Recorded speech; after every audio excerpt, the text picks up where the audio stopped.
بسم الله الرحمن الرحيم.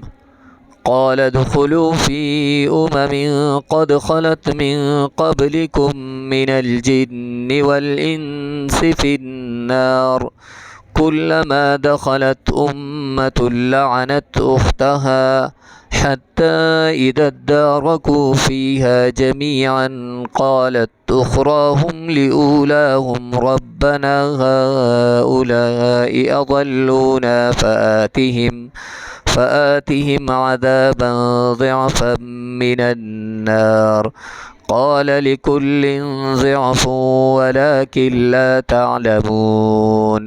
وقالت أولاهم لأخراهم فما كان لكم علينا من فضل فذوقوا العذاب بما كنتم تكسبون. إن الذين كذبوا بآياتنا واستكبروا عنها لا تفتح لهم أبواب السماء ولا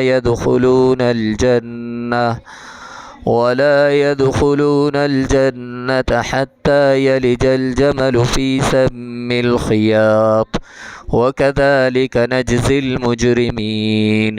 لهم من جهنم مهاد ومن فوقهم غواش وكذلك نجزي الظالمين.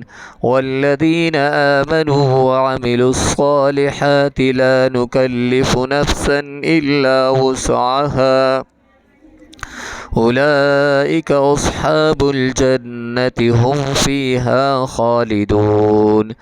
ونزعنا ما في صدورهم من غل تجري من تحتهم الأنهار وقالوا الحمد لله الذي هدانا لهذا وما كنا لنهتدي لولا أن هدانا الله لقد جاءت رسل ربنا بالحق ونودوا أن تلكم الجنة أورثتموها بما كنتم تعملون. صدق الله العظيم. والسلام عليكم ورحمة الله وبركاته.